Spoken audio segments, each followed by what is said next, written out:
Hello, folks, and welcome to another episode of the show where, after looking at the menu, would you like to see the wine list? That's right, folks, another episode of Dad's Turn to Talk. My name is Derek. I'll be the moderator for this evening. And speaking of a nice fine wine would actually be for us if you went down there and took a look at that like button and, actually just went ahead and clicked it. That's good vintage right there. And in addition to that, go down to the cellar and click that subscribe button that's right to the right there. That would be very, very helpful. We would appreciate that. As always, we do timestamp our shows according to each topic that we're talking about. But take that glass of wine, kick your feet up, stay a while. We'd like to have you here. It's a very gentlemanly show we have here. There's a why. Why number one for the night. All right, let's get on with the introductions of the co-hosts. Let's start off with a man who I can't even remember the last time I heard him even talk about wine, but I'm sure he doesn't mind a glass every so often. Haven't asked about red or white yet. The one who resembles a fine vintage himself, the one and only Bob. Bob, how are you this evening? I'm doing all right, man. Been keeping busy with work and everything, but trying to watch some good television, man. I got into that show Landman with Billy Bob Thornton. I got a catalog I gotta watch because of you. I kid you not, man. I'm only a couple episodes into that, and that is some great television. Yeah. And then I watched the first episode of Peacemaker tonight. It was interesting, except for one particular scene that was completely unnecessary. Yeah, I'll tell you guys about it off camera, but. Okay. You briefly mentioned it to me already. Yeah, I already mentioned it to you. Well, I'll mention it to you, Josh, off camera. But the rest of it was kind of interesting. So, but overall, doing good, man. Let's have some fun tonight. All right, very good. So then there is the other co-host who, let's think about it. When you think about this guy, you don't really think about the cocktail. You think about the little umbrella in the cocktail. Why do you have to go at me like that? Why? You say a very nice thing about an umbrella? You bunch of losers! Wow. Beetlejuice didn't even get into the show. It took 3 minutes to get Beetlejuice here. Oh my God. Really? An umbrella, Mr. Can't hold his white Russians and get sick from drinking a white Russian? Really? I never got sick from drinking a white Russian. Oh, yes, you did. I was there. When? Vegas. No, remember? That was eating a bad salad. That wasn't the white Russian. We don't know. Yes, you do. All right. How are you, Josh? I'm good, Derrico. How are you? I'm fine, thank you. Within 3 minutes. Speaking of the menu, there's plenty of sweet stuff tonight. We have a lot of fun topics, including, is Spider-Man the new one that's in? I think it's in production right now, right? I think they're it's supposed to come out next summer. Okay, well, the question is that just stuffed too much like a Thanksgiving turkey that's about to fall apart? That'll be our first topic for the evening. The second will have to do with the fact that Frankenstein, Netflix Frankenstein, is going to soon be Theater Frankenstein. More on that later. And, of course, we can't wrap this show up without giving a shout-out and a review to our new show that we're finally watching all together. It's great to be back reviewing a show collectively, and that is Alien Earth. So that will be episode 3 review. So, having said that, Jen, shall we? All right. Before we get into the first topic, want to throw something fun out here for the week.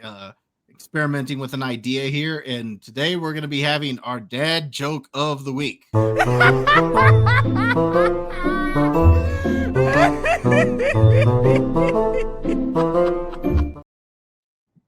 right, and our dad joke of the week comes from the comedic genius of Arnold Schwarzenegger. Your flight attendants are Susan and Lance, and I'm Vicky.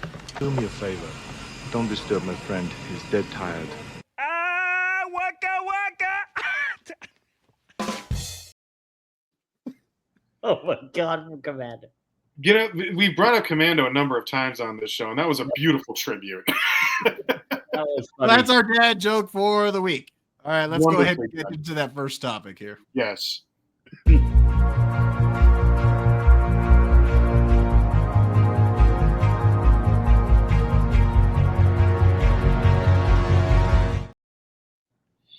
Yes, folks. Well, in case you haven't heard, which you probably have if you're listening to this show, they're getting ready to get done with another Spider-Man movie called Brand New Day. And it sounds like that is going to be grand slammed again with a bunch of cameos and trying to link back up to most likely leading to the new Avengers that are coming out, the 2 new ones. And, we got to talking about this, the 3 of us, collectively saying, it feels like everything that Marvel, part of the problem, there's a lot, there's a few, but part of the problem here is that Marvel seems to try to make everything like link up to something that is as big as Endgame. And the question becomes, why are they doing that? Does it have to be that? Should it be that? All these theories and questions are around this, why this is actually going on. And I don't think we're actually going to get a straight answer here, but we're going to give it our best. So, the table is set, gentlemen. I think we should start with Josh for this topic. Hold on, before we get to Josh, real quick. We'll hear your opinion, Josh. But I just wanted to say where this topic came from. This came from a tweet that was released by Bo DeMayo, and Bo DeMayo was the creator of X-Men '97, the one who was fired after, or like the week before it came out. Obviously, there were some issues there, and he could just be sounding bitter here, but it could be, other things because he's been blasting Marvel for last few weeks. But I think he brought up an interesting point here, and this was the tweet that he put out. He says, can you guys see that there? Yeah. Okay. So he says, it's so strange to see Marvel Studios repeating the same mistake their publishing division did in the 1990s, pushing more crossovers and events that drown any actual character or story. Like, why not just trust that Spider-Man can hold his own movie without shoehorning Hulk or Punisher into his story, and then Doomsday?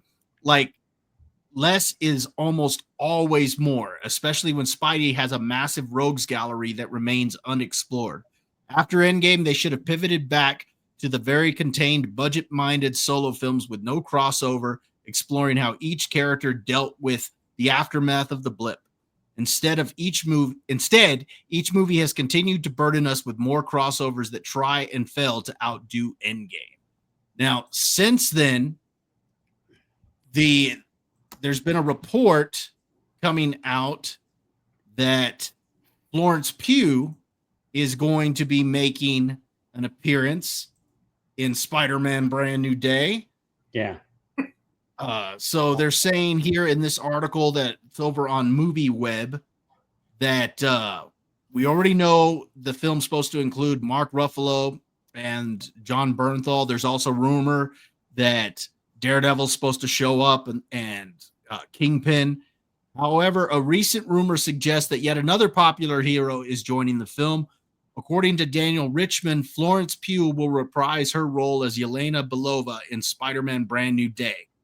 This is currently a rumor, so I got to be fair. This is just rumor, but it still begs the question as to why can't Spider-Man just stand on his own? Do we really have to have all these crossovers? All right, Josh, go ahead. I just wanted to get that Thank you for out there before we talk about it. It was interesting. I was trying to find the article that I found this morning. I think it was on Superhero Hype, where they mentioned about Florence Pugh, and the topic said a big time or top Avenger is joining the Spider-Man movie. So I was like, oh, wow, who could that be? And I click and they put Florence Pugh. I'm like, what? Well, she is an Avenger. I get it, but the way she's one of the new Avengers. I know. It just, as Bob would say, it was clickbait. I clicked it and I was like, oh, that's what they're talking about. Anyway, we've talked about this. This is, I think, a great topic. A couple of weeks ago when Bob and I saw Fantastic Four, Bob said, could you imagine if they had just started with this movie after Endgame? It would have been just the right thing because it was good and it had some of phase 1 to it, but it was off to a good start. Remember, Bob? You were talking. Well, I didn't quite say that, but you got the gist of what I said. What I said was that it had the tone of a phase 1 movie. And that's what phase 4 should have been, is have movies like that tone. Now, I do think Fantastic Four could have fit in phase 4, but that's the tone that phase 4 should have been. So let's just be honest here. This is Marvel freaking out. This is Marvel freaking out about what happened with Thunderbolts, what happened with Fantastic Four. And they're like, oh, we've got Spider-Man coming out before Doomsday. We need to pack this with as many people as we can. And what they don't understand is that's not a great idea. Like he said, you have this huge rogue gallery that you can use Spider-Man for that would make it so much better than having, I'm afraid what I love, you guys know Hulk's my favorite character, favorite superhero. I don't know what they're going to do with him. I'm afraid, which Hulk are we getting? Are we getting Smart Hulk? Are we getting, from what I've heard, it's more of a Savage Hulk, which is great, but I don't know what they're going to do. See, with Spider-Man No Way Home, it was great story. It was a fantastic story, and it ended. And it ended with Peter Parker being on his own. Let's have that in this one. Let him fight his rogue gallery. You don't have to have the Punisher in it. You don't have to have Daredevil in it. You don't have to have the Hulk in it. You don't have to have all these characters in it. Let Spider-Man shine on his own and see what happens, And let me play devil's advocate here, just because you said you thought that this was Marvel panicking. Is it possible that this isn't Marvel panicking? This is just Marvel trying to shoehorn their characters into a Sony film? Because remember, this is still going to be released under the Sony banner. If we look at the other Spider-Man films, none of them have let Spider-Man stand on his own. We had Iron Man in the first one. We had Nick Fury in the second one. We had Doctor Strange in the third one. And now we were going to have the Punisher and Hulk in this one. Could it be that maybe they're just trying to shoehorn them into a Sony film? Maybe. The only thing that I would agree in terms of that, Bob, is when we were growing up and we were watching the animated show, they had constant crossovers, right? But that was different. That was different because the film rights were owned by Sony. Right. I'm just saying they constantly had characters in. They had Captain America in with him. They had different, Doctor Strange, Iron Man. People were together. Yeah, but they also had a lot of episodes where the Spider-Man stood on his own. And normally I would say, yes, he should be with all. It'd be fun to see all these guys. But based on what you guys are saying, I agree in terms of, and what the director from X-Men 97 had said, let's have him fight on his own. Remember, he's lost everything. He's lost Aunt May, right? He's lost MJ, right? She doesn't know who he is. He's lost his friend. Nobody knows who he is.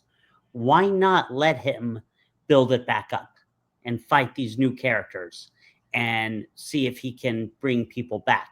Then if you do another movie, then if you want to bring all these guys back.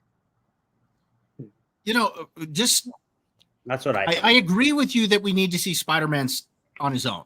I do think we need a standalone Spider-Man film where it's actually a standalone Spider-Man film. We have not gotten that in the MCU, and that was the point I was trying to make. I don't know if this is so much Marvel panicking. I think what they're doing with Doomsday is more them panicking than this. I think this is them. I don't know if I agree necessarily with Bo DeMeo that they're trying to outdo Endgame.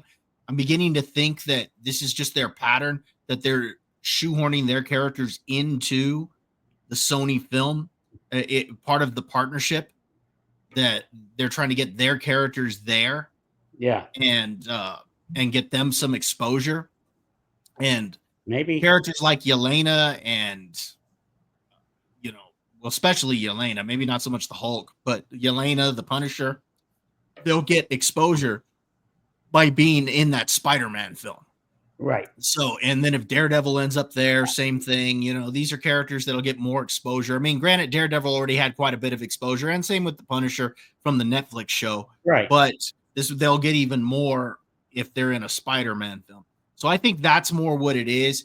I don't know if it's necessarily they're trying to outdo Endgame, but I do think that their strategy for phase 4 and 5 has been to try to outdo Endgame. You can't outdo Endgame. You can't. And I would argue that Infinity War was actually better than Endgame. So I think that when you look at those last two Avengers films, Infinity War and Endgame, I just don't think you can compete with that, especially not without any buildup. That's the thing that was the point I was trying to make to you, Josh, when I was saying that the tone felt like a phase 1 film, and that's what that should have been in phase 4. Right. We should have seen these standalone films. We should have seen these ones that were introducing characters and building them up again and building towards that big event. We get the quick character development, and then you build towards an Avengers event. And then from there, you go to another set of films and you build to an Avengers event until finally you get to the big bad, 8 to 10 years down the line. That should have been what their plan was. Kind of recreate what you did with the original or with the first 3 phases. Now, will they ever hit the height of that again? And would they have hit the height of that again? Probably not. But I don't think they would be in the mess that they are in right now. I think they were just throwing stuff out there, trying to get it to stick. And as a result, you got no character development with any of the new characters. No. Nobody gave a darn about any of the new characters. And it didn't help that you didn't develop them. You needed to develop them so you could start caring about them. An example of a character that we should have seen like in a small event or a small self-contained story was we should have seen Shang-Chi in a Kung Fu movie. I shouldn't have seen him flying around on a bunch of dragons and all sorts of stuff. Right. And it should have been a Kung Fu movie and make it street level, because eventually he would have gotten into the grand picture by being in an Avengers movie. But instead they tried to make it this huge thing, and it fell flat. At least it fell flat for me. And then you got other films like Eternals, which God, that's a whole nother thing. And it was like they had no direction. Now, back to the question as to whether Spider-Man is overstuffed. I do think that it is. I don't think that we do need to see the Punisher. We don't need to see the Hulk. I definitely don't want to see Mark Ruffalo's Hulk anymore. I'm done with that character. Get rid of him. Let's bring me She-Hulk. No, oh God. No, I'm just no. That's the only thing about this movie, that if we get the Hulk that I want to see, then that'll make up for that debacle in She-Hulk. Oh, the Abomination apologized. Oh God. What's wrong with She-Hulk?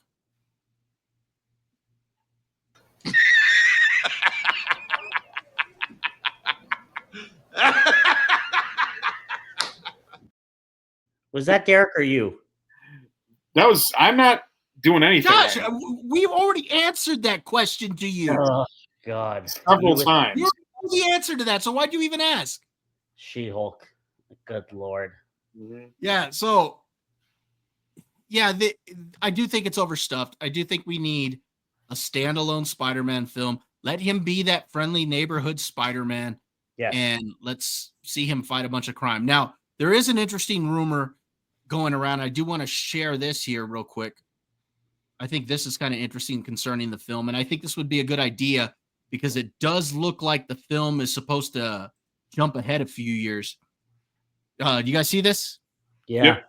So on this tweet that's on MCU Film News, and apparently the source was from the CosmicCircus.com again. So take this with a grain of salt. This is just rumor, but they're saying that Spider-Man Brand New Day will reportedly open with a montage of Spider-Man fighting various villains over the years since Spider-Man No Way Home. With each battle, Peter Parker upgrades his suit, leading to the version we see in the film. I think that would be a great idea, because then we could see some of these Rogue Gallery characters. What if, and just hear me on this, what if the Punisher and the Hulk are only in that montage? Oh, that'd be horrible. That no way. Well, technically, Spider-Man did have fights with both of them. Yeah, so what if we only see them in that montage? Yep. But they're promoting it like they're going to be in the movie, and they're only in the montage. Who's the villain of the movie? Have they announced it yet? Well, they haven't announced the main villain, but Scorpion is supposed to be in it. Right. The guy who played in Better Call Saul, who played Scorpion, is back. That guy's great. Fantastic actor. What was his name in Better Call Saul? The character's name? Nacho? No. Why am I? Oh. Was it Nacho? No. No, it was something else. I'm thinking of somebody else. Hold on. I got it. Because I'm blanking on it right now. I know. Let's just get it out there. Yeah, Nacho Varga. You were right. Nacho. Yeah. Oh, Michael good. Mando is the name of the actor. Yeah, he's back. He's great. Great in Better Call Saul. He was absolutely fantastic. Great choice. Well, they teased him as Scorpion in Homecoming. It was in the end credit scene, and then we never saw him again. So yeah, bring him back. Wasn't he talking to Michael Keaton? Yes. Yes, he was in jail. So and then they put Michael Keaton in the Morbius universe. Yeah. What about what's her name? Sadie from Stranger Things? Yeah. What's her name? Is it Sadie? What's her last name? Sadie Vine or? I don't know. Who is she playing? They haven't announced yet. There is some rumor going around that maybe she's playing Gwen Stacy. Sadie Sink. Gwen's is her playing? Well, I don't know why I said Vine. I'm blanking here, but Sadie Sink. There's rumor going around that she could be playing Gwen Stacy, but specifically she could be playing Spider Gwen from Into the Spider-Verse movies. Interesting. That could be kind of interesting.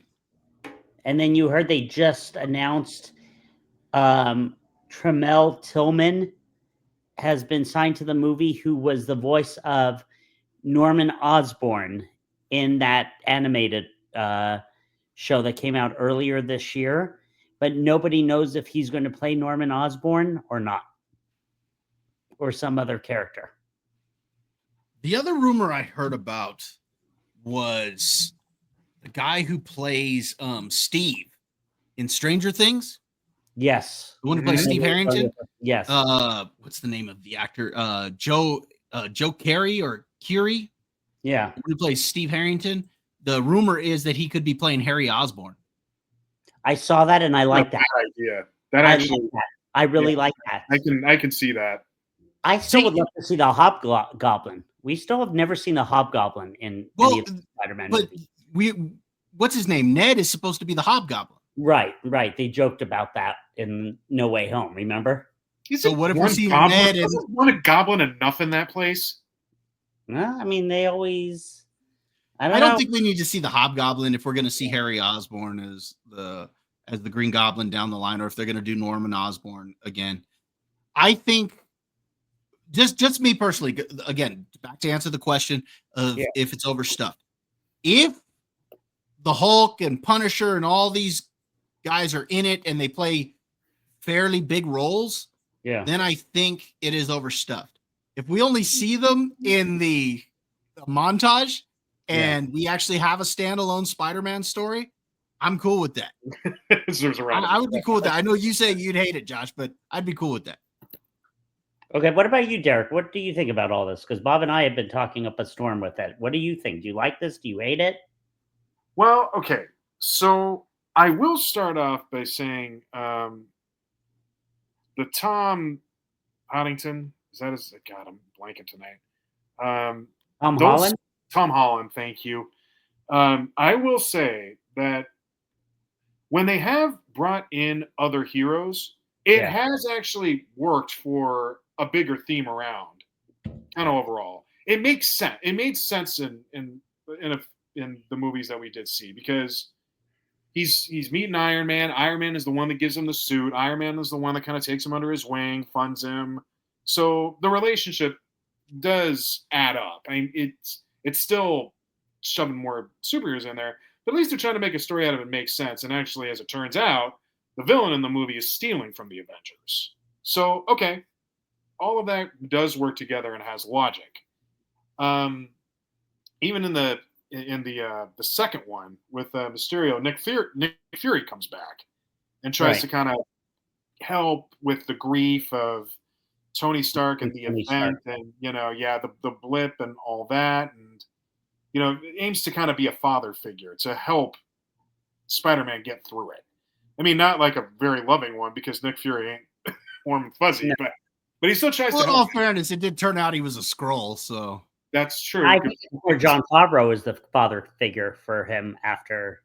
Oh, yeah, a little bit. A little bit. I think he's more like an uncle than he is anything else. No, seriously, because he does have that he does have that flavor to him. Yeah, he does. He doesn't feel like father figure to me because that was Tony Stark, Uncle Happy, and Aunt May. There we are. And even in the third one, you understood it because Spider-Man was trying to basically say, "I don't want people to know me anymore, like anyone." And so he went to Doctor Strange to try to help him out with that. And Doctor Strange could help him, but then it got out of hand. So the people that we have had in my movies, my point being, at least they add to the standalone stories within those films. That I don't mind. I think that's actually a fun way of doing things. But the problem is when I saw this and the heroes that were going to be in it, I don't know how any of those ties are going to work for his standalone story in this, other than the montage that Bob was bringing up. How can Hulk get himself involved here? What is he going to provide? Where does he fit with the puzzle?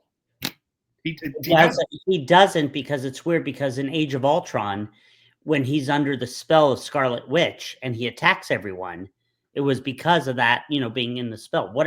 There's nothing going on. There's no connective tissue that he would, attack. I can't figure out. Well, it could be that he was mad that he wasn't in Brave New World. I mean, that was an Incredible Hulk sequel, and he wasn't in it. So, that could be what it was. Like, I could see him changing if he, if they had done a Planet Hulk movie and he comes back to Earth, a changed creature. That I can see. But there's nothing going on. They hinted at a Planet Hulk movie at the end of She-Hulk. Kind of. Not really. So then they did. They did do that. Okay, Bob. They did. That's why his son was there. Well, I get that. You didn't even watch it. Why are you? But am I wrong? No, he had the son there, but because they were hinting at a Planet Hulk. Right, but it's not going to get done. Well, I didn't say that was going to get done. I said that they were hinting at it. I do think that was probably their intention to go that way, and it didn't happen. They've hinted at a lot of things that haven't changed. That's my point. Planet Hulk's been the thing fans have wanted, but they just can't get it done. I think it has to do with Universal and everything. Well, they could get it done. Would it be good? That's the question. Oh God, no. Who knows? All right. So anyway, back to it. Okay, then that brings up the other one. Okay, what's the Punisher going to do here? That I don't understand at all. If Frank Castle meets Peter Parker on the street, Frank Castle's getting out Smith & Wesson and taking care of that real fast. Yeah. Frank Castle gets his hands on Peter Parker, it ain't going to be much of a fight. So why he's there, we don't know. I don't know about that. But Spider-Man is, I mean, we're talking, he's one of the strongest characters in the Marvel universe. The MCU just hasn't shown him how strong he really is. Unless what Frank Castle does is becomes his friend, Spider-Man's friend, and then says, Spidey sense didn't work that time, did it? Good. But again, no connective tissue, right? I mean, unless it's something with Daredevil, and then you got to try to go down that path and make that story work when they're already trying to do something standalone here. It seems like an awful lot to do. Didn't Spider-Man fight Kingpin? Yes. So I guess... But that's not connective tissue, though. Yes, he did fight him, and yes, Daredevil was Peter's lawyer, so there is that. Right. But then, I mean, there's those pieces, but then Frank Castle's still over here, and Spider-Man's over here. Like The only it doesn't add connective up. tissue I think there is for Kingpin is that he's now the mayor of New York. That's true. And True. remember, he was anti-vigilante. We got to get Yeah. these vigilantes out of here. Hello, Adam. It's still good, man. Still really Okay, good. I have a question for you two. What if this whole purpose of this movie is to try to get everybody to remember Peter Parker again? And Maybe. that's why you have so many characters involved in this. That could be it. But let me finish my point. Okay. Okay. I'll answer that in a second, Josh. Go ahead, Derek, because Okay, so then there's Yelena. Now there's really no connective tissue, other than the fact that because Spider-Man isn't with MJ, Spider-Man needs a date. That's the only reason I think he would bring her in for this. And look, I don't even mind Yelena. I think she's fun. I think she's a fun character. And I'm a big Florence Pugh fan. Thank you, Oppenheimer. But I think that having her in this, it's like, I'm sorry, what? Like, what are we trying to do? I know she's an Avenger, but is that the only reason we're having her in here? It's because she's a new Avenger? My point is this. I think there was a bad turn made after Endgame. Endgame, the Infinity Gauntlet and the Stones were the big event that surrounded the solo stories. Correct. That was what ended that. That was the pinnacle. This time, they tried to start off with the big event and connect everything to that. And you see it can't work that way. No. You have to start with the characters and the stories. You find your event, and this is what probably we now know that what happened with Star Wars should have been what happened with Marvel. After Endgame, go away for a little while. Then revamp, get a new batch of characters, maybe reintroduce some, but not a lot. Start fresh. Find your event, work the solo toward that. And, this even applies for what they're doing on, the TV series. Like, I'm sorry, Fantastic Four, I think, would really benefit from being a streaming show because it has something like 9 episodes where they can stretch stuff out in a sci-fi way, which is what is my favorite point about a topic we'll be discussing later. But would you have watched Fantastic Four if it had been streaming? I think I would have been more interested in it because they would have had more time. They would have had more time to really get into the layers. There's a lot there. Too much, I think, to get in a movie. All right, so I'd like Bob to answer my question that I mentioned before. go ahead and ask your question again, Josh. It was about, do you think that by the reason that they've combined all these characters into the Spider-Man movie is that towards the end, he wants everybody to remember him? See, I'm so glad you asked again because I already forgot what the question was. I That's why I had you. You still didn't let me finish my point, Josh, but go ahead, Bob. Go finish your point. I thought you were done. No, I'm not. No. Go ahead, Bob. Why? He'll just forget again, so I can ask it again. Fine. Huh? I don't know that.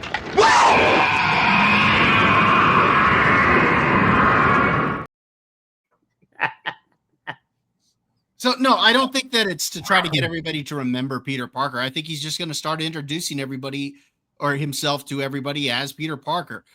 The whole point of the spell was they would forget, about Peter Parker and everything because ultimately he wanted people to forget that he's Spider-Man. Doesn't mean he can't start reintroducing himself as Peter Parker. He did so at the end of No Way Home when he introduced himself to MJ again. So, I'm sure he rented that new apartment under the name Peter Parker. Right. So I think this is going to be, so I don't think it was to try to get people to remember him again. I think they're going to be fine with the fact that people don't remember. I think they're just starting from scratch. I think this was a way to get him on his own. And when I say on his own, because when you look at the first one, he had all the Stark tech behind him. Well, for the first 3, he had all the Stark tech behind him. It was to get him to where he was the guy who is struggling to pay his bills, the guy who rent nobody cares about, Yeah. The type of guy that if he's crossing the street on his bike, they would run him over with their bike. Actually, the type of guy that showed up in Civil War when we first saw him. No, he was just a student then. He was a Yeah. high school student. Now he's in college. He's trying to make ends meet. Now he's the Spider-Man that we know. Right. And so I think that's important. That's the brilliance of Peter Parker, is the fact that he does look like a pushover and acts like it. Yeah. That's his brilliance. And then once the suit comes on, his chutzpah shows up. I hope. And part of what makes him so special is that he does struggle with all the stuff that we struggle with. Mm-hmm. He's probably the most relatable superhero character because he's broke. He has girlfriend problems or eventually wife problems. Yeah. He's got job problems. He's got all sorts of stuff. And we relate to that. And yet he still chooses to go do the right thing. So, I ultimately, I don't think this is to try to get people to make him for them to remember Peter Parker. I think they're just starting from scratch and he's just going to introduce himself to people as Peter Parker. Go ahead, Derek, and finish your thought. Okay. So here's what I think is going on here is because they did what I just said they did, where they started with the event and they couldn't figure out how to make the other stories work. They just tied everything to the time travel and confused people. Right. I think after that, they and this is what they're in now. They're all over the map. They're doing glimpses of course correct, but they just don't know what to do to get their act together here. Because now I've talked about this before too. It's like they have 2 feet in different puddles. They're trying to course correct, but they can't really yet. And so now they're in this bind with themselves, in this, constant battle of thinking they can get it right, but then not being able to get it right. So they just don't know what they're doing. And I think as a result of that, they think that an immediate, kind of almost like an emotional response, just shove more stars in there because we don't know what else to do. I still think with Endgame, like Bob and I have mentioned thousands of times, that if they had never done another movie again, the way Endgame ended was perfect. But you could have always gone back and did films that filled in that led up to Endgame. You know what I mean?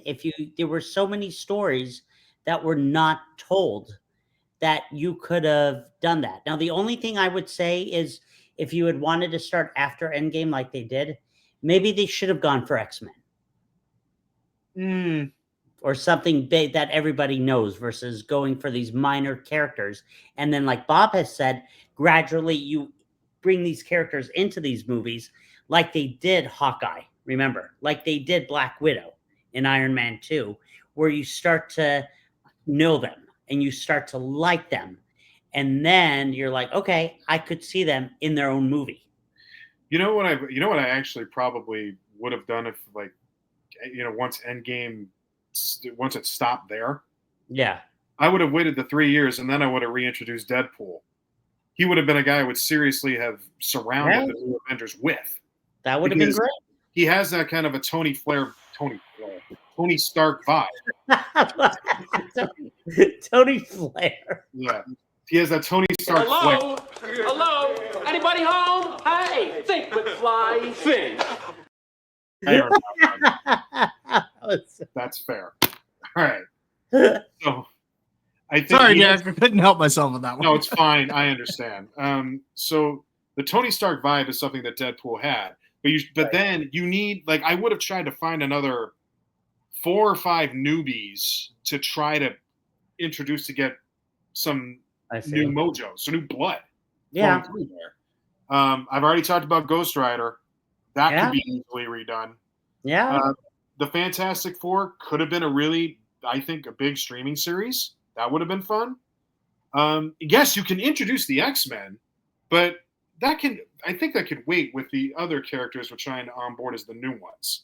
And then with all of that, if you can find another big event, great, do it.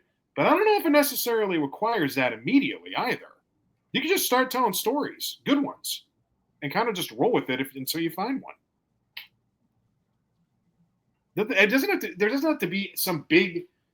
No one. I don't know if we need to expect some big overlapping arching thing in every single Marvel movie or TV series at this point. Have some fun. Do it on your own. Should have waited a little while, obviously, but that's what I think is happening. Is because now, as we don't know what we're doing, we should have taken some time to figure out the direction we wanted to go, get our act together, new stories, maybe some previous characters, have that vision to start off, not vision, superhero vision. Is that what you think, Bob?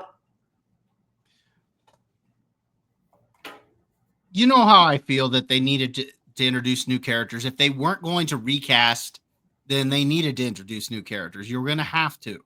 Yeah. My issue is that they did such a poor job at their introductions and their development that nobody cared about their films. Like, for example, Eternals shouldn't have been a movie. No. I wouldn't have even done it. But if you were going to do it, that should have been a streaming show. Yeah. Falcon and Winter Soldier should have been a movie. Yeah. That shouldn't have been, a show. That should have been a movie. That should have been Sam Wilson's first hurrah as Captain America, but have Bucky in there with him and have that banter between the two, because that chemistry is part of what makes the two of them so good together. And instead, we got, discount Captain America with discount Falcon. Yeah. And instead, we could have had Sam Wilson and the Winter Soldier, and that would have helped ease the transition a little bit for Sam Wilson to become Captain America. You know what? I think that should have been done. Also, let's see. You did Black Widow. I think Wanda. I don't think they should have done WandaVision because that led to a really poor storyline for Doctor Strange. Right. But I was cool with Wanda being in Doctor Strange. I just didn't like the story itself, and a lot of that was because it was a sequel to a show that nobody really watched. Their whole plan was part of the problem. But I do think you did need to introduce the new characters, but it should have been executed and planned out a lot better. Which, just an example of how it's not planned out. I sent a tweet to Derek earlier, and it was Alan Cummings, who plays Nightcrawler, right, talking about how he had wrapped filming and that he didn't even know who he was acting with a lot of the time because green screen. They didn't have, because of green screen, stuff like that. And then there was another tweet that I had sent to Derek saying how a lot of the actors had already wrapped. Yeah, I saw that. X-Men or on Doomsday. Yep. And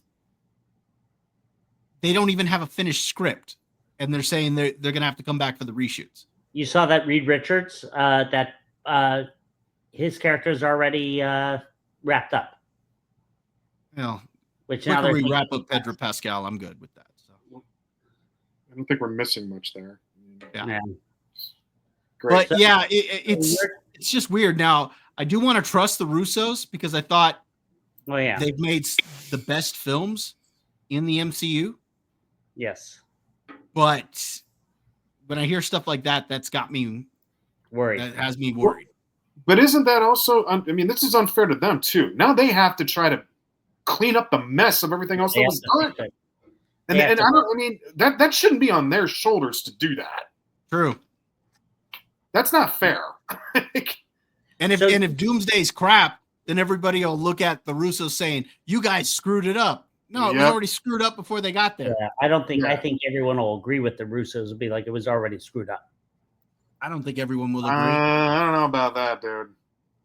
I think I'm different than the two of you in terms of the direction I would have gone versus where you guys would have gone. And I understand both your takes. You would have gone back and done more within the Endgame stories? Yeah, I would have built up because there were so many things that were left out. I mean, we've talked about this since 2008, Derek, about Iron Man and the Mandarin, and we didn't get that. Well, I mean, you did. No. See, but here's the You problem with what you just said. You said that we never got Iron Man and the Mandarin. But what you're really saying is I would have done more with Robert Downey Jr. as Iron Man Yes. and have him fight the Mandarin. And while I don't disagree with you, the fact remains that the actors were leaving. Period. Right. That's the reality of it. They were leaving. So Marvel was left with a couple of choices. Recast, which is actually the way they probably should have gone. Right. But they didn't. So since they weren't going to do that, you're stuck with the characters you already that are still left, or you can introduce some new ones. And they tried to do both, but they executed it so poorly. Yes. That the characters that we did kind of care about, like Sam Wilson, Bucky, some of these others, were in films or in shows and stuff that really you couldn't care less about.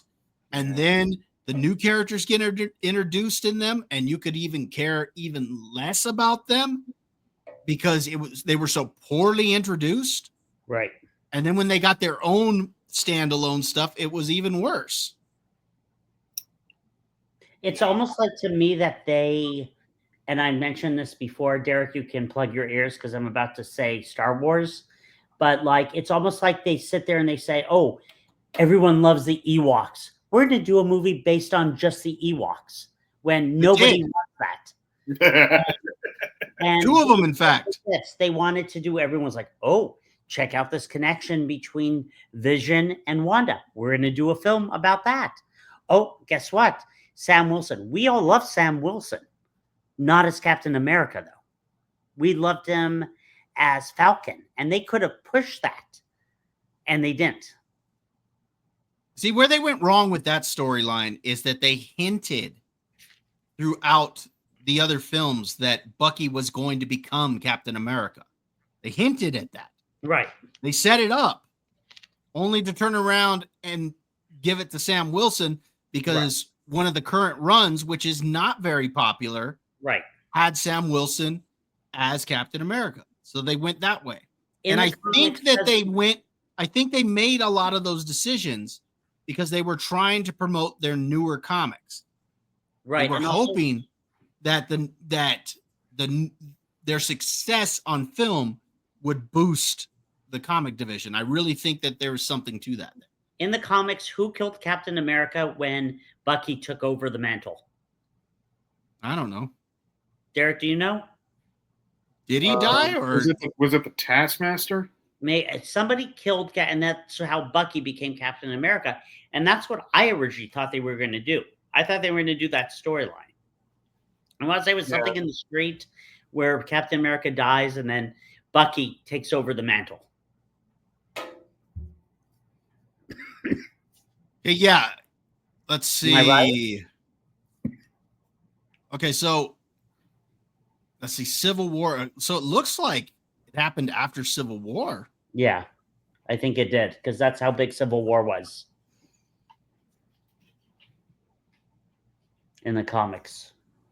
Because there was no end game in the comics. No. Oh, yeah.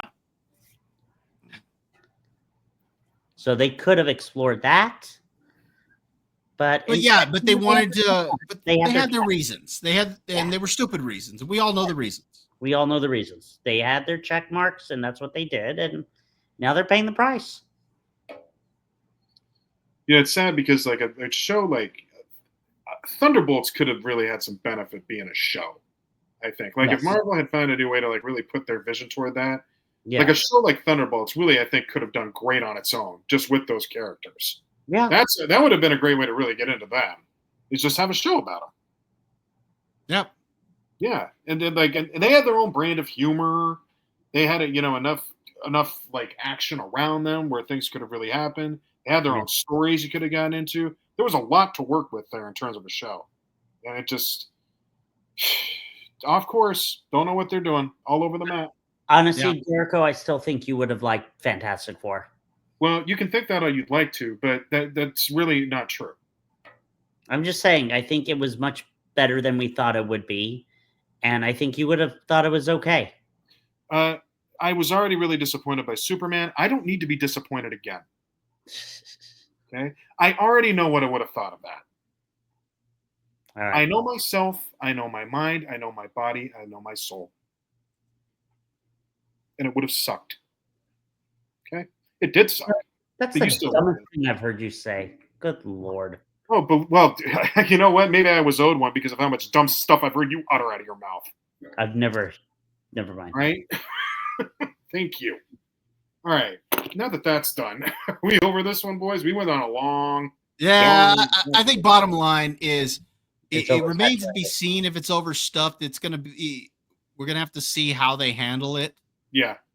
But yeah, I do think Bo DeMayo brings up a good point that I do think we should have a standalone Spider-Man film. But Yeah, agreed. let's see. Agreed. Yeah. Shout out to X-Men 97, by the way. Yeah, loved it. Yep. Thank you. Yes, Can't wait thank for next year.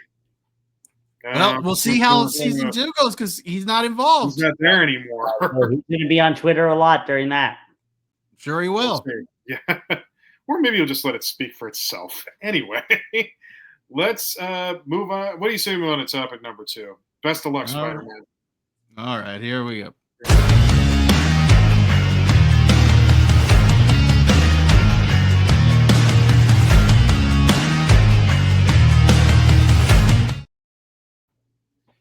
Yes, folks, that's right. We thought that it was just going to be a Netflix movie coming up here in November with regards to Frankenstein, which we took a look at the trailer on this show. We all thought it was awesome. As it turns out, and thank you, Bob, for pulling up the information here, it's not just going to be that. It is actually getting a theatrical release. How this all of a sudden came to pop up. Bob, would you mind filling us in with the information? Sure. So, according to the article here, this was in the Hollywood Reporter. It talks about how Frankenstein is going to get a theatrical release after all. A lot of people were wondering about that because when you saw the trailer, it looked like this was something that should be seen on the big screen, but it was only going to be on Netflix. And the fact that it's by Guillermo del Toro, I mean, that just screams that it should be on the big screen. Correct. So, obviously, there was a lot of fan outcry on this. So let's get here into the article. So it says Netflix announced Monday that the lavish-looking project will receive a limited release in theaters starting October 17th, ahead of its Netflix premiere on November 7th.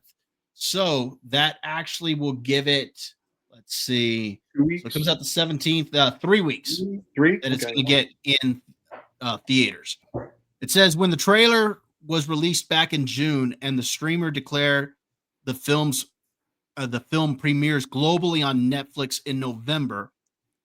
It says at the time, Netflix did not reply to questions about whether the film would be any screenings in theater. Though Del Toro himself had previously suggested in an interview that Frankenstein would get at least some theatrical play.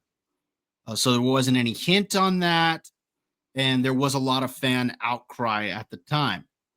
So it does say here in the article that Netflix 3-week window is actually considered pretty generous by streamer standards.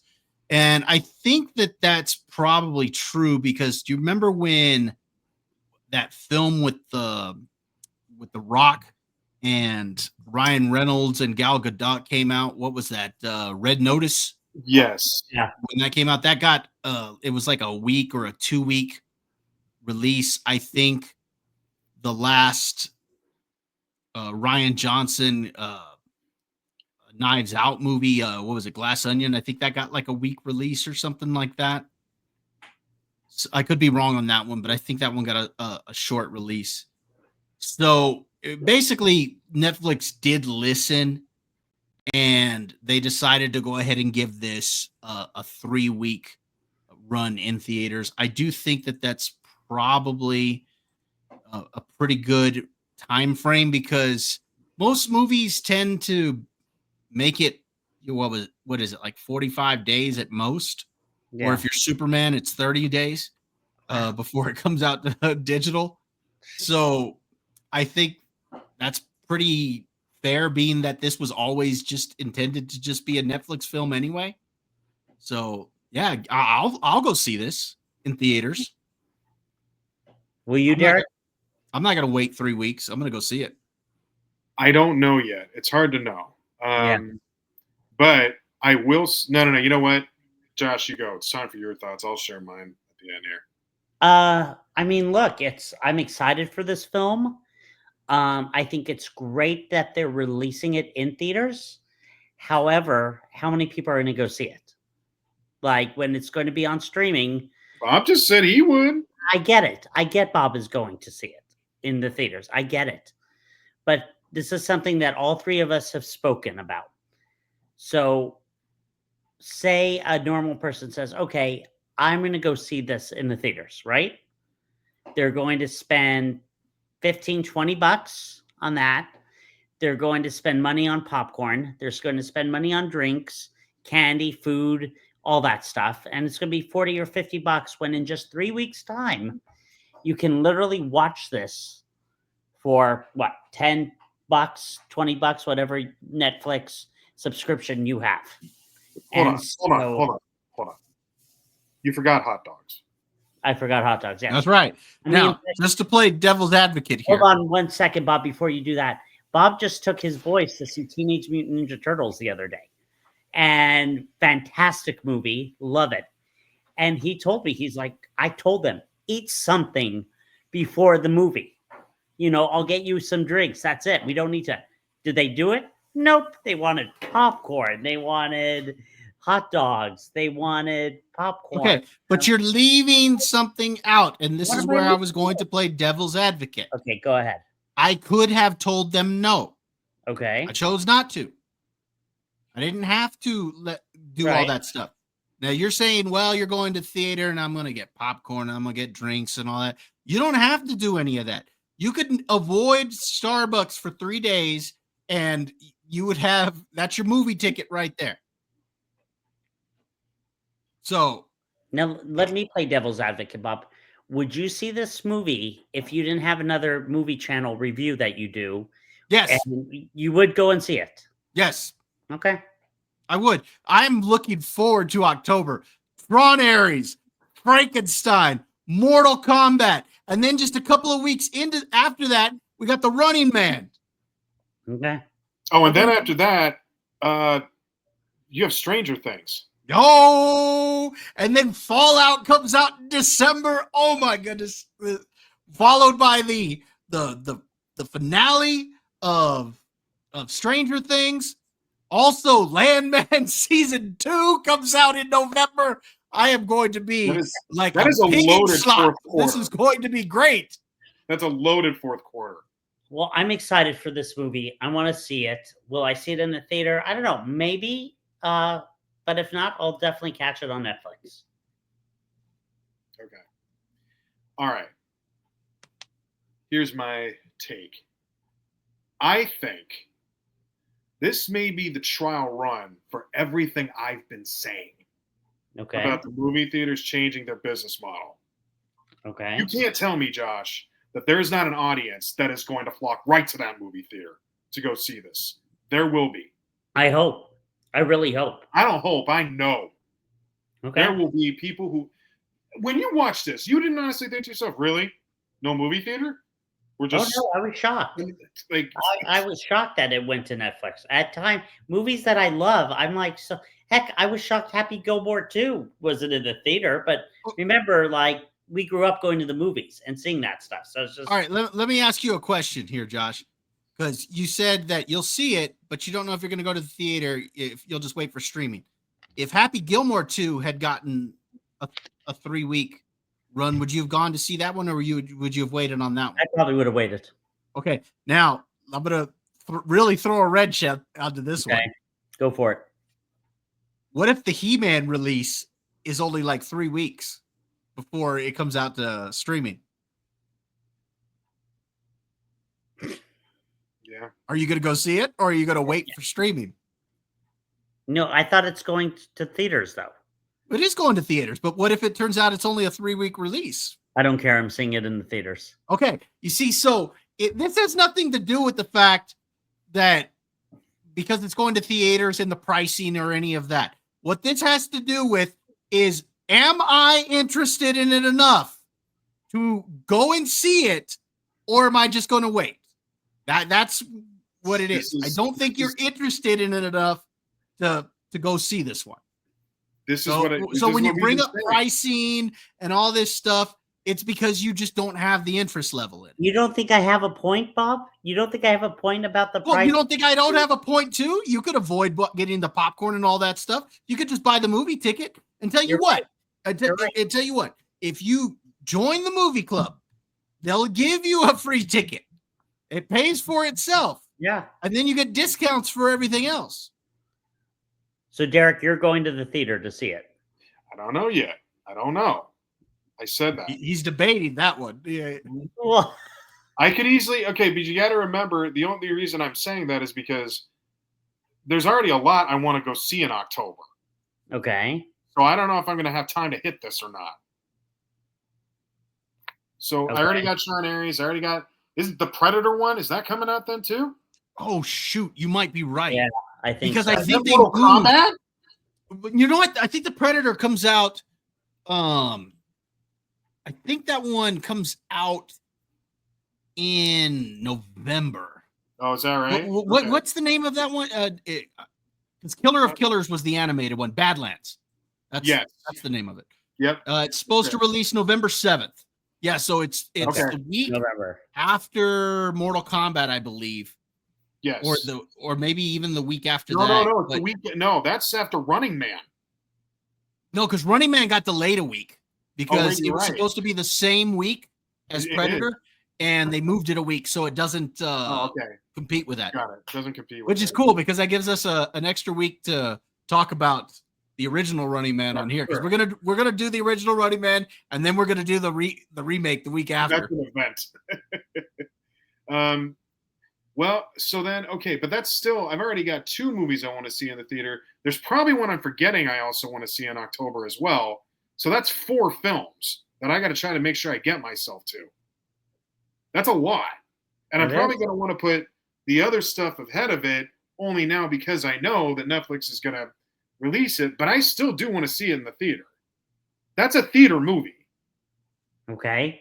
So, So- shouldn't that be moved up ahead with all the movies you want to see? I'm not going to choose between Sean Aries and that. I'm not going to do that. You will not force that out of me. Okay? Okay. I'm not going there.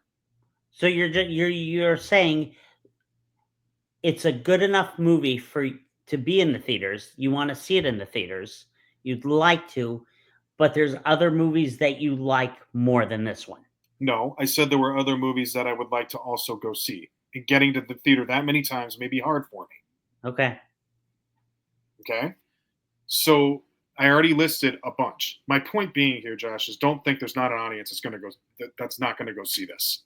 You're There just will- probably not that audience, correct? Josh, you were wrong. You were just wrong. Okay? End it. You're just wrong. I'm not wrong. await the word of Vigo. And Vigo is here. I don't get them. You are the wrong again. How is the baby? Oh. See, you went and did it. Now it's just all right. All right. That over. I'm just. No, I'm yeah, just saying, you I wanna- get what you're wanna saying, afford it. Derek. There Yeah. is an audience here Yes. for people to go out, and you've mentioned this before that some of these streaming services should try to put some of their stuff out there, and the theaters should do it This is because a trial. people, let's be honest, people aren't going to see all the studio stuff, but there's an audience that would love to see some of these shows or see some of these streaming movies on the theater see it on the big screen. That that's why theaters release old movies, because there's an audience there for it. I mean, so there's an audience for this. I agree with that. See, someone's listening to us because they're re-releasing all these old movies. Now they're doing this. I really hope this is a trend of trying different things and thinking outside the box for theaters. Because I think there's a formula there. Trying to help Bob out here. I really we got to think outside the box here, folks. And now this could be the trial run. Let's see if it works. Yeah. Why not? It's a good idea, I think. Yep. And so I think I am curious to see how big of an audience will go see this because it's only a 3-week run. I think it would be more if it was, say, a month, 45 days. I think it would actually be better if they made it like 45 days, or if what they did was they released it for like a 3-week run and then waited 30 days before they released it to streaming. And that's that. I think that's the way to go about it. And the reason I brought that up is when the newest season of The Chosen came out, it got a theatrical release. It released, I'm wanting to say it was in April, right before Easter. Yeah. They didn't release it to streaming until June. So if you're a big fan of that show, you wanted to get out and go see it on its theatrical run because you didn't want any spoilers to come your way or anything like that. Right. So I think that could be something that Netflix and some of these others could do, is that they could release it to streaming or release it to the theater for like 2-3 weeks, give it a short run, but then wait like 30 to 45 days before you release it to streaming. And I think you would boost that theater audience. When did you say it's coming out? October what? 17th. So it's 17th. interesting because I think it's going to do well, but then I could see it like taper off a little bit, but then Halloween weekend, I think, could get a bump in it. Well, it's probably why they're releasing it when they're releasing it. You don't want to do it right on Halloween, obviously. You want to do some hype and get it before. So I think that to Bob's point, if this and things, if they want to keep doing stuff like this, are showing success, Bob, I think that's when you see the spacing with those dates happen. Because now we're talking about ways to build anticipation. But we don't know if that's going to work quite yet. This is the laboratory, right? We're going to see if this works or not. But I'm glad we're trying this now. I think this is a great idea. And so we're going to see how much of a theater audience there really is for this. But I think it's big enough where you'll see big numbers. Now, it may not be like, look, if we think this is going to hit $1 billion, okay, we can stop that right now. It's not going to. But it may be substantial enough in terms of a theater release to show real big curiosity. Like, think about it this way. Another one, Havoc. Remember that? Gem? Movie theater movie, wasn't it? Yeah. So they're out there. So let's test it. Let's see what this will do. I think this would be a success if it got anywhere from 15. Well, if it got anything above 15 million, I think it'd be a success, because we keep in mind it's a short run, and I don't know how much marketing they're going to put behind it. So I think anything above 15 million to 20 million, I think that's a success. Now, if anything above that, I think is great. I think that's awesome. Right. But I think if it gets between 15 and 20 million, then I think it's still considered a success. What do you do if you want to go see it in the theater? Like, if someone wants to see it on streaming and they're showing it in the theater, there's going to be spoilers. So that's going to be tough. You're going to probably want to try to get to the theater, right? Well, that's why I say that what they should do is wait like 30 days to 45 days to release it to streaming. What you do is you have it on like a 3 to 4 week run. You leave it at that, or even if you want to do less, just to make it more a limited release. Yeah, limited release, 2 weeks. Yep. Right. And it gets that, and that's it. And people are going to want to go see it because they don't want it to be spoiled, because they know they're going to have to wait 45 days before it comes out. So I think that's the way to go. If this works, that's the way that goes. I see it in my head right now that can happen. And there's some money to be made there if you do that. Yep. So especially with Netflix, because we've talked about this until we've beaten the horse here, but Netflix is the one. They're the one streaming. That's killing it. So it would behoove them not to try to do something with theaters. Yep. Just saying. What if you don't have Netflix? Right. You go to the theater. Exactly. Right. Or you buy Netflix. Well, maybe they're hoping this could draw some. That's an opportunity there too. Right. Yeah. So there's things that can happen with this. I'm excited. I think this is the right call. There we go. Right. Josh does not. Huh? Josh does not. Oh no, I agree. I think Okay. it's great. I think it's great. For those who want to see it, in the theater on the big screen, it's great for them. You don't sound convinced. No, If you notice the way he says it, for those that want to see it on the big screen, basically saying, I'm not one of those. No. I'm not saying that at all. I might go see it actually. My idea, I'm more based on what Derek said when he said, this is a great idea. This is how we do it. And then when I asked him, would you go see it? Well, we'll see, because there's other things that I'd rather see first than to go to the theater, right? I didn't say first. I said there's a lot of things I want to see. Right. So you're prioritizing. Am I right? I would have to probably by then, and I don't know what the priorities are in that right now. I mean, it could go either way, because like I just told you guys, if you don't see it in the theater, there could be a ton of spoilers. Well, yeah, but I don't know. I mean, like you can make that sound about like people who saw The Empire Strikes Back first. Like that's Right. That's always been around, that idea. In all fairness, Derek stays off of social media so much, I don't think it would get spoiled for him. No, for him it wouldn't. For me, it would. Yeah. Weird fingers. For me, it would. All right. Well, and then chill with the social media. Just chill out. Mm. Go ahead. Bottom line, this is a good idea for the theaters, because streaming really hurt the theaters, and this is a way for the theaters to capitalize off of streaming by getting short runs with their content. Yeah. So there you go. All right. Well, I think that this is going to be a lot of fun. I am looking forward to it. I'm glad it's happening. Now that we've been talking about, or just me, I know it's something that we all been talking about, but the fact that we're finally taking some steps to this notion, I think is a great thing.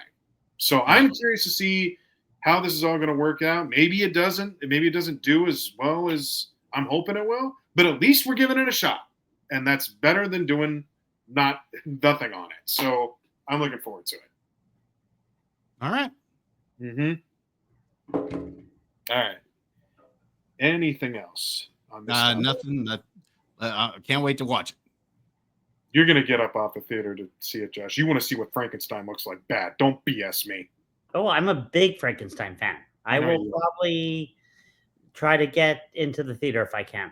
Because it reminds you of the Hulk. No. When are you a big Frankenstein fan? I've never heard you talk about Frankenstein. Oh, I like Frankenstein. It's always interested me. This is really the first movie they've done, except for, I don't know. When was the last one that came out? Mary Shelley's Frankenstein? Wasn't that the last one? Is that Robert De Niro? Was that the one? I don't know if I saw that one. Kenneth Branagh? Was that that? Maybe. All right. Okay. I just love saying dated ourselves. Yeah, I've never heard you talk about, I'm a big Frankenstein fan. And then he comes back with, I've always liked Frankenstein. When was the last one that came out? Yeah, exactly. Give the audience taste. You see? I'm such a big Frankenstein fan. Liar! Oh, God. Full All of, right. full of it. All right. Now that that's out of the way. Really full of it. Bite me. Oh, okay. Yeah. Now you're going to tell me to bite you after you just admitted that you didn't like Frankenstein as much as you thought you did? No. Thank you. That's right. That's the response. See, this is good. There's an awareness that you have when I see you in moments like this. This is good. Okay. Well, that moves us on to the last topic of the night. Speaking of monsters, here we go.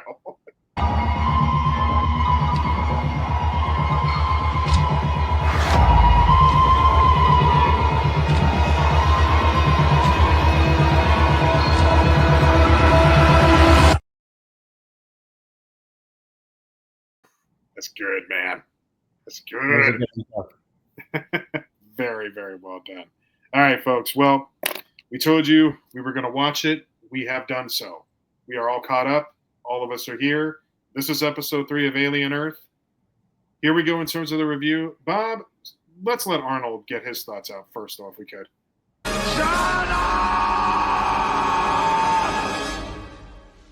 Shut up! Shut up! Shut up! Thank you very kindly for that. All right. So We've seen Arnold twice tonight. So that's right. We have. Thanks for the jokes, Arnold. I'm sure you've got more. They'll make their way here. No more complaining. No more Mr. Kemp left to go to the bathroom. There is no bathroom. There he is. And the timing could have not been more perfect. Well done. All right.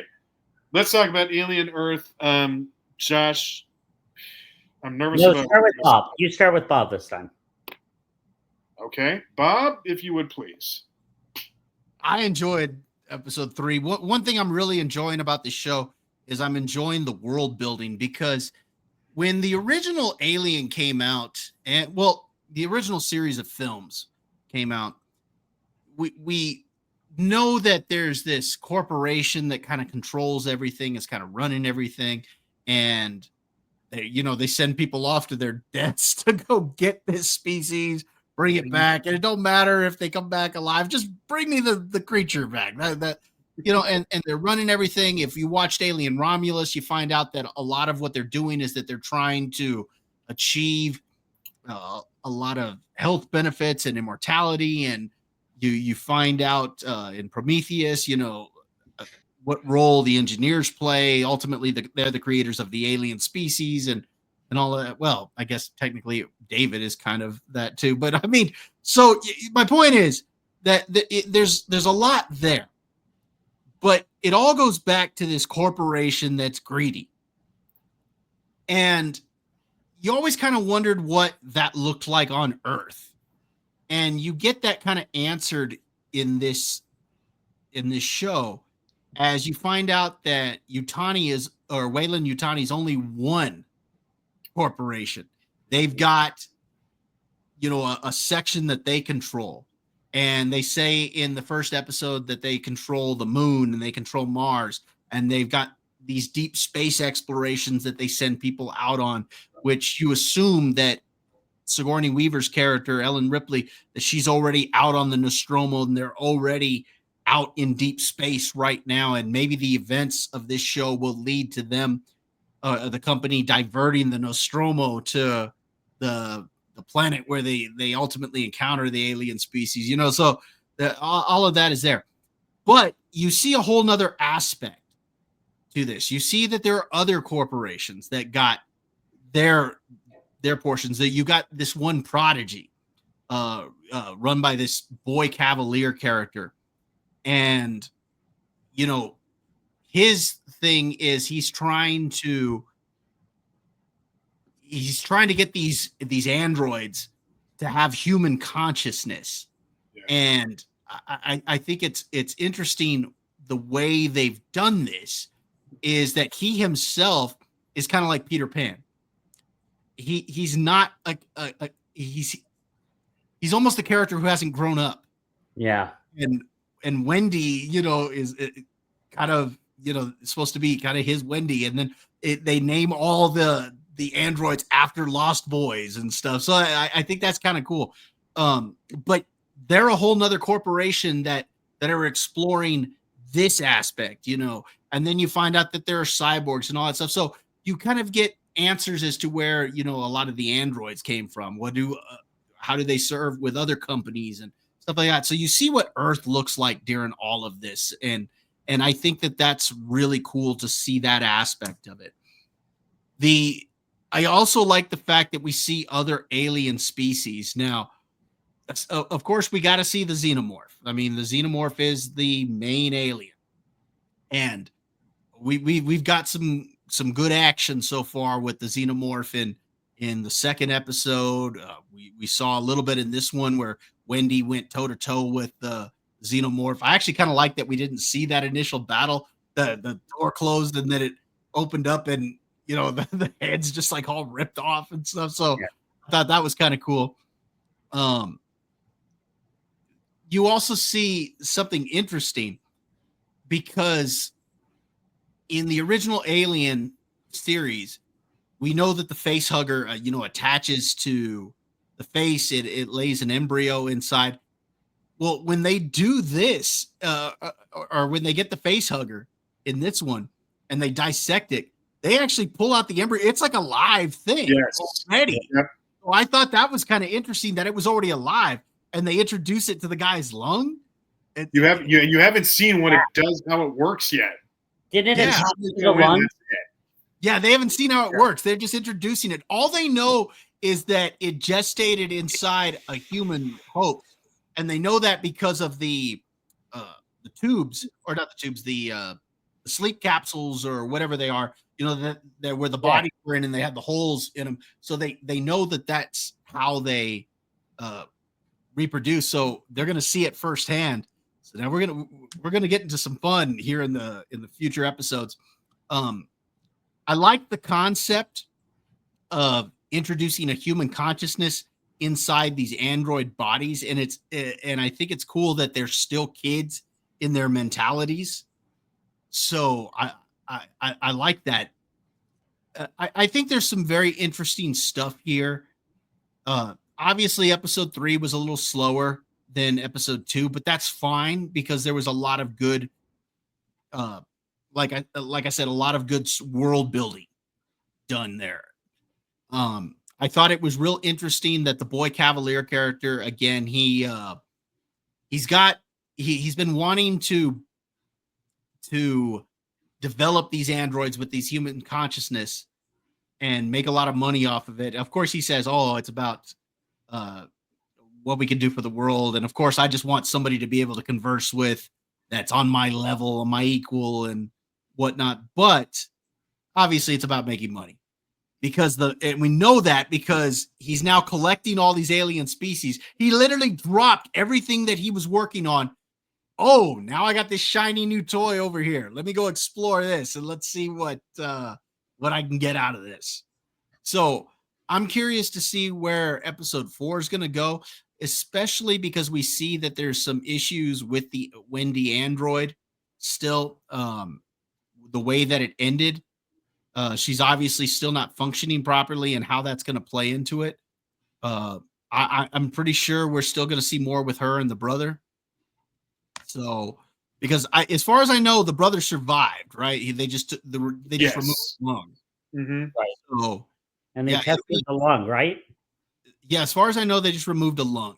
Right. So we'll see how that goes about. I think there's some more story to be told there. But yeah, I liked episode 3. So I'm really looking forward to next week. Okay. Thank you for the review, Bob. Josh, to you. So I thought I had gone back because I had told you both that last week I had only watched, like Derek, the first episode. And so second episode, I really liked. The action, boy, was it gruesome. And really just, I thought it was fast moving, good storytelling. That scene with the costumes and good Lord. I told you. Yeah.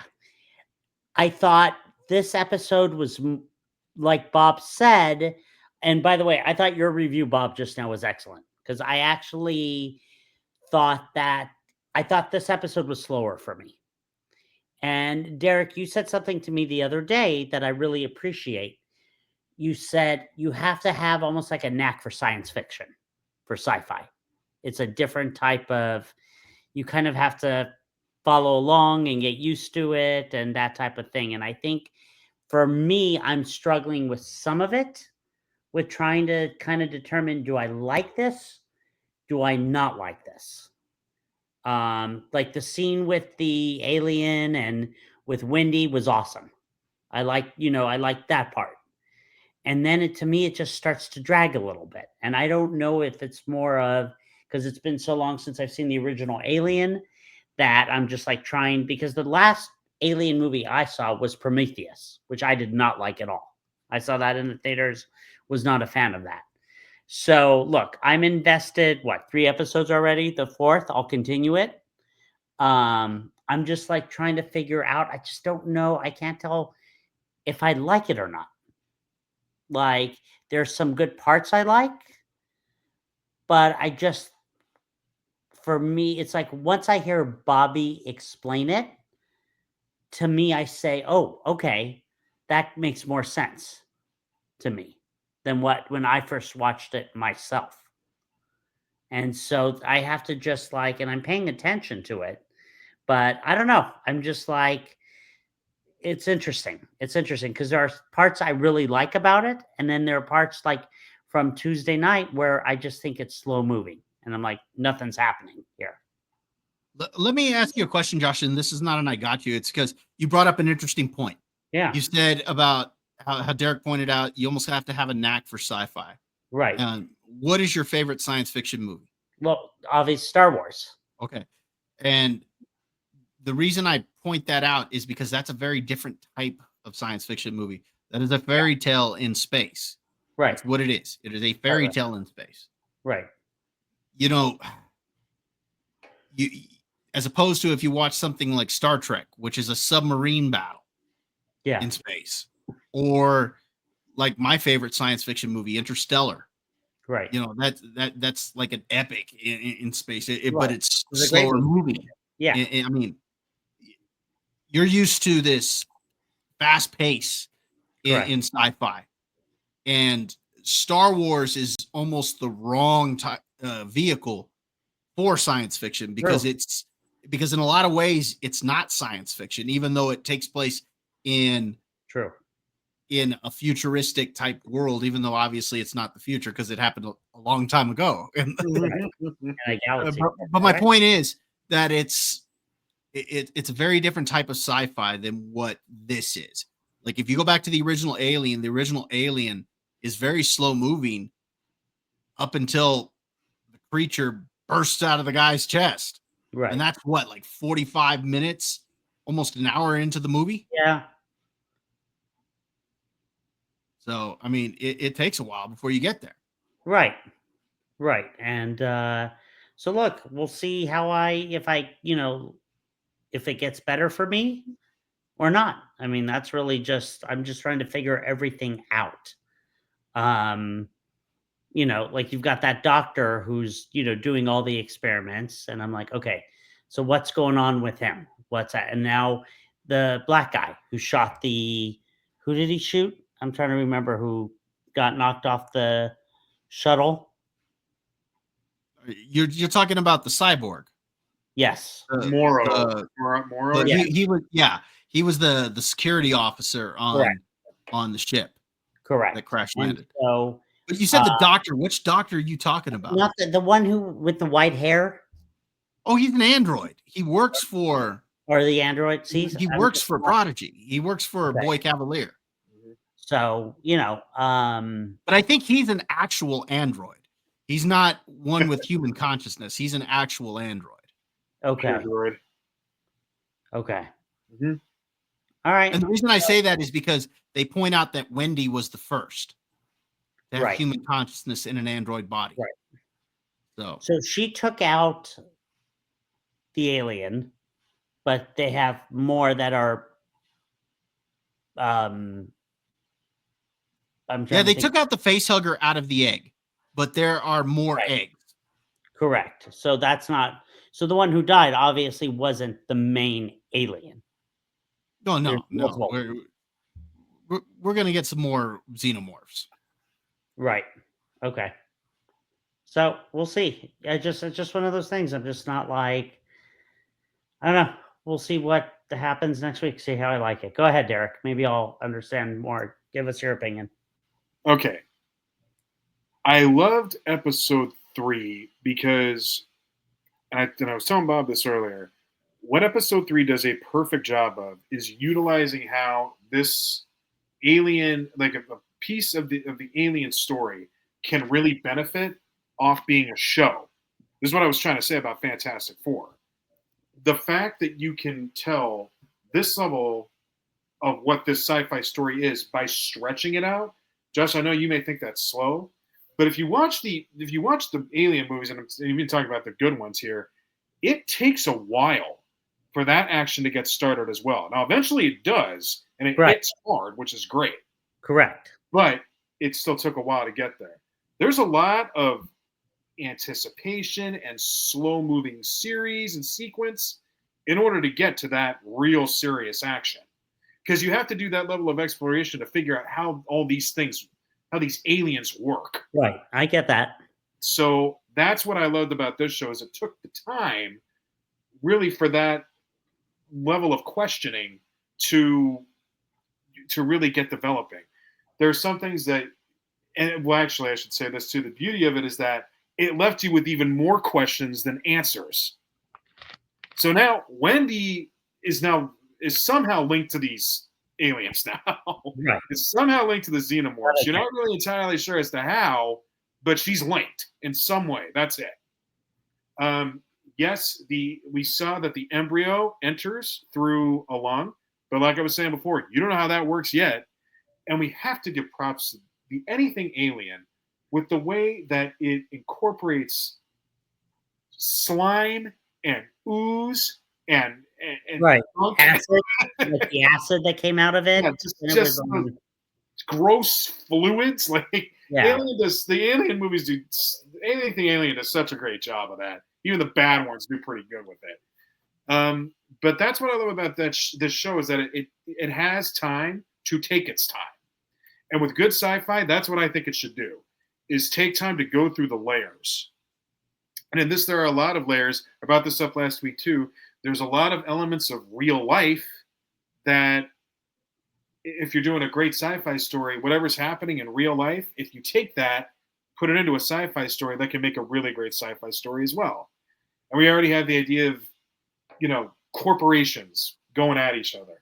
Now we have this idea of robots not only having an ability to do things with the information that they are provided, but maybe even have feelings.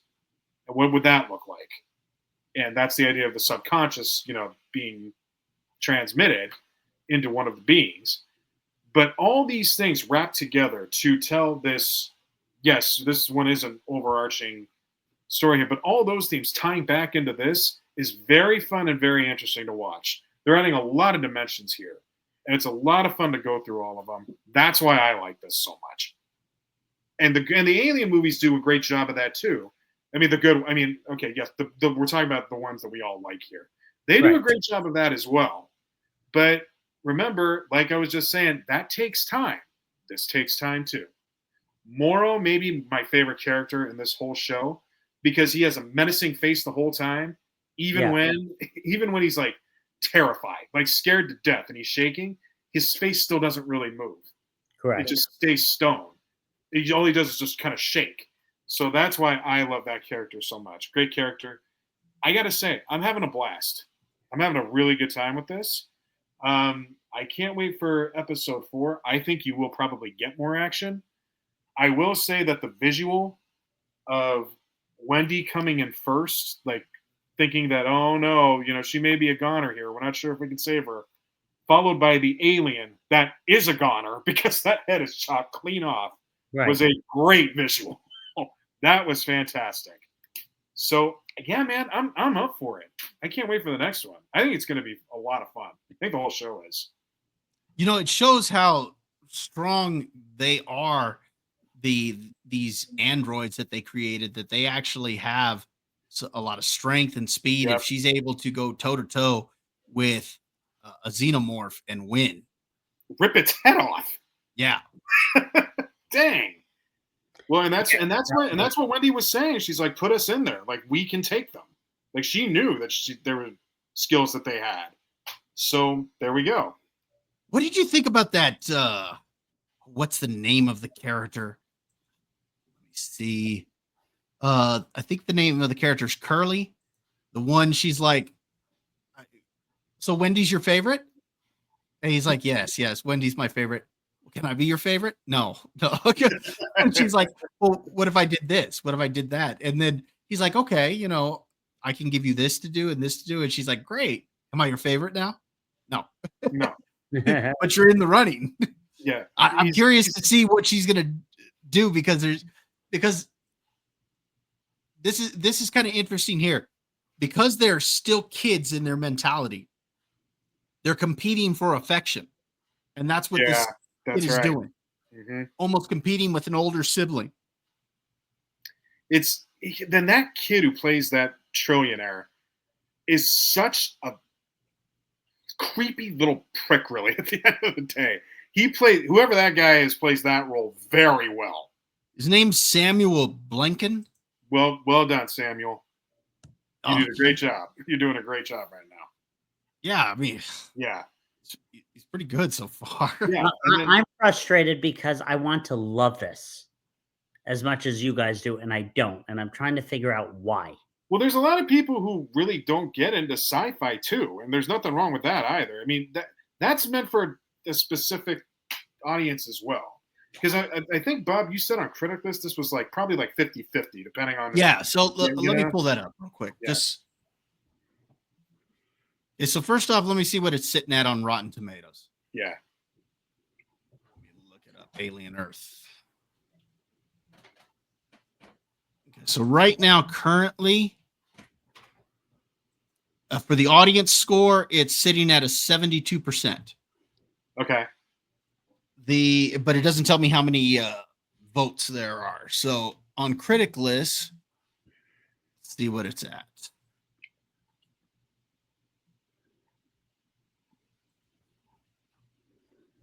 Right now, it's sitting at a 53% on only 15 votes. Now, to be fair, there was one person who gave it a 0. This is not a 0. No, I'm sorry. This is not a 0.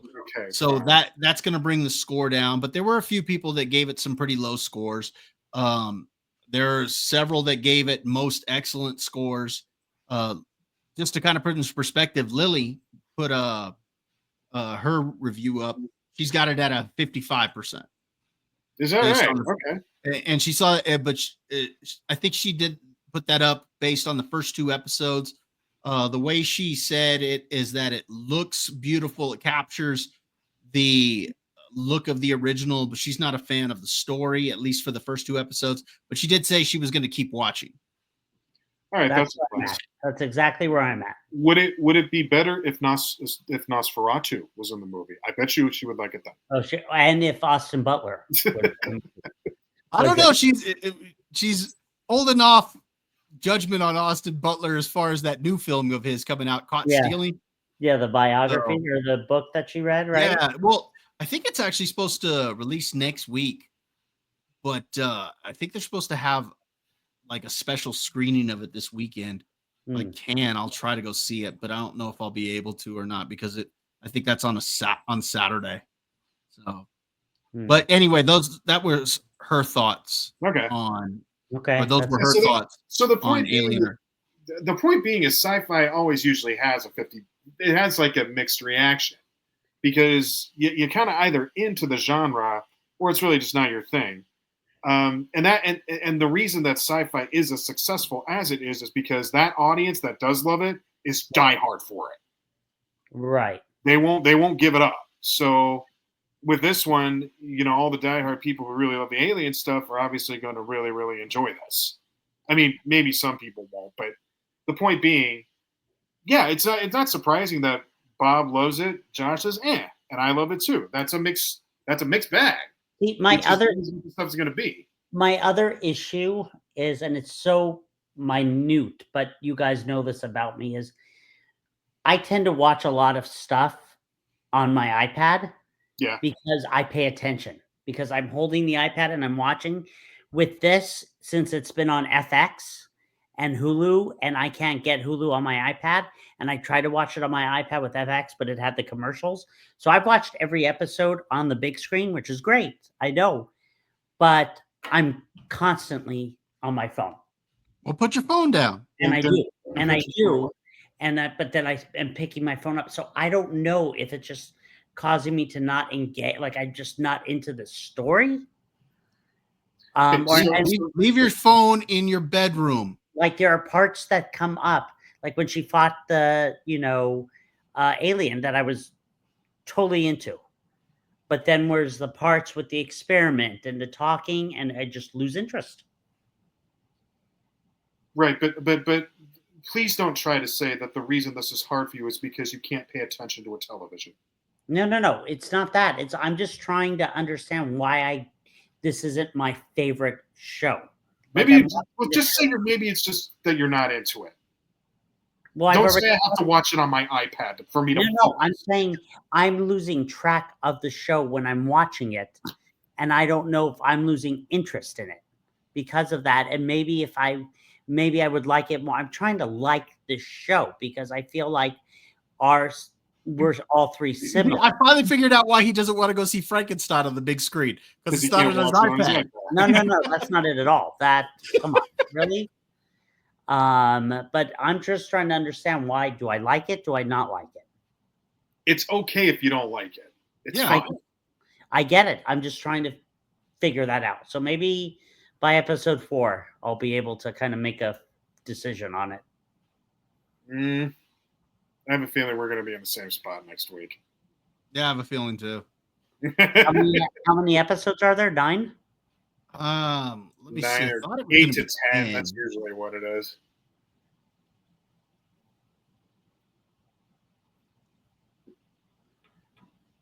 Let me see. Yeah, it's going to be 8 episodes. Oh, okay. Well, I mean, okay. And they have said that they're wanting to possibly do another season of it. They're saying that they're seeing this as a proof of concept for a multi-season series. So I'm curious then if they'll end up doing a little bit more off Earth. I mean, I know it's supposed to take place on Earth. That's the whole point. Well, yeah. The name Alien Earth, but what, are you going to keep bringing alien species back to Earth and having them eat everybody? You're going to have to. Well, don't knock it until you try. Yeah. I'd be up for it if that's me.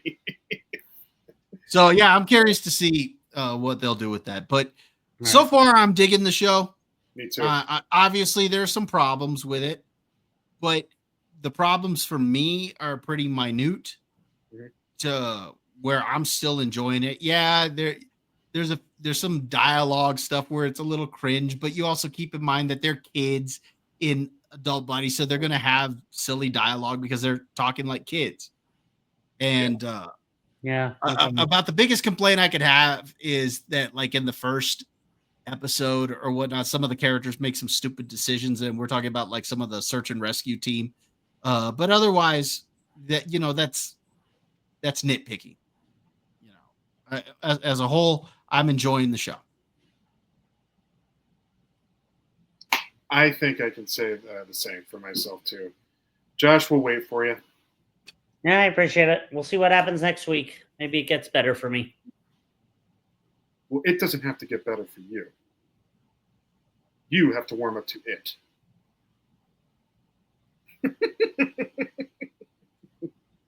Do you need another iPad? Would that help? Or are you okay? Oh my! You guys are making fun of me for, like, I'm saying that I can't get into this show at all. We didn't make fun of you because that has nothing to do with the iPad. Okay, so let me ask you something. It has to do. I focus more when because I'm not like. Okay, if you watch Star Wars on the big screen, are you going to turn around there in your house? Are you going to stop paying attention because it's on the big screen, or are you going and are you going to wait for it to be on your iPad?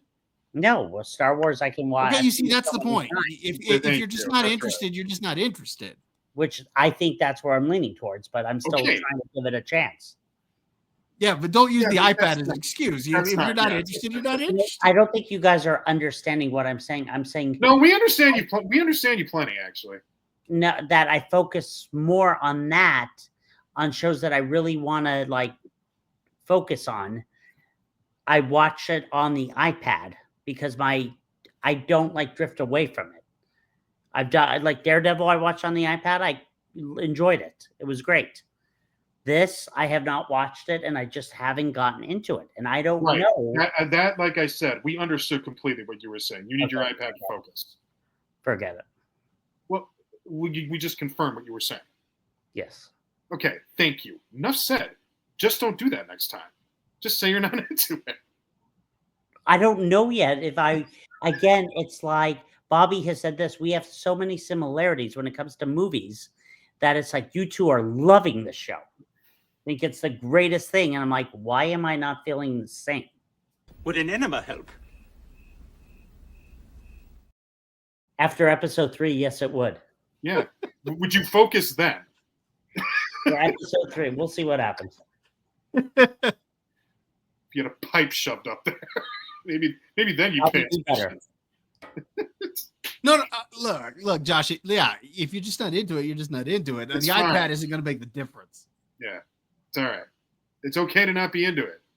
Just like Bob has said, it's okay not to. It's okay to like a bad movie. It's okay not to be into a show. Yeah. When We'll a see lot of what other people are, it's fine. Yeah. I've had that before where I'm like, I don't like everybody will be watching. Like, what was the show? I'm trying to remember it now, but everybody was just so. It was a show that many people were into, and I'm like, I don't get it. Yeah. I don't see what this is all about. Like, I'm not excited about this at all. That's how I was with Superman. Yeah. Mhm. That's right. Well, Superman, a lot of people didn't like, so that's fair. And I told Bob just the other day, Derek, I said after it going straight to streaming so quickly, I was like, did I miss something? I need to like go back and review it and be like, was it really that bad? And it's fine to think that way. Maybe I was so excited to see it that I wasn't really reviewing it properly. And maybe I need to see it again and see, is this movie really bad? Which reminds me, the way they connected Peacemaker to the DC universe instead of how it ended at the end of season 1, where you see the Justice League show up and Aquaman is there in the Flash. The way they did it with this was kind of interesting. I'll tell you guys about that later. So. Okay. Full marks for John Cena wearing the Peacemaker outfit He to wears like it everywhere. interviews. He wears it everywhere. So Yeah. funny. And I just love the guy for being like this. Who's the guy that said this? We've had him on the show. A great guest, Ben. Ben who said this, where he said that it's unfair with that guy because he's this chiseled Greek Adonis and he's smart and funny. No, he doesn't get to be all of that. That's not fair. That's fine. Yep. You pick one and you stay in your lane. All right. Well, good on you, John. On that notion. Okay. We got anything else with this one? No, I'm looking forward to next week. Very good. Let's end the night as we always do, gentlemen. Social media. Bob, lay it on us. You can find me on my YouTube channel. Was it good? At Bob Loves Movies is the easiest way to find me. You can also find me on X and Criticless, and as always, our social media will be in the description below.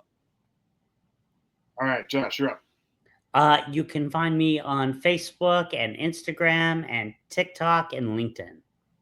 Okay. And like the beginning of the show, folks, when it comes to things aging like a fine wine, that is not what has happened to me, but I'm still with the old people aging, and that's over on Facebook and LinkedIn. All right. With that, I think we can sign off for the night. We want to thank everybody for joining us here. Appreciate it. We will see you all next week. Good night, gentlemen. Good night. Good night, guys.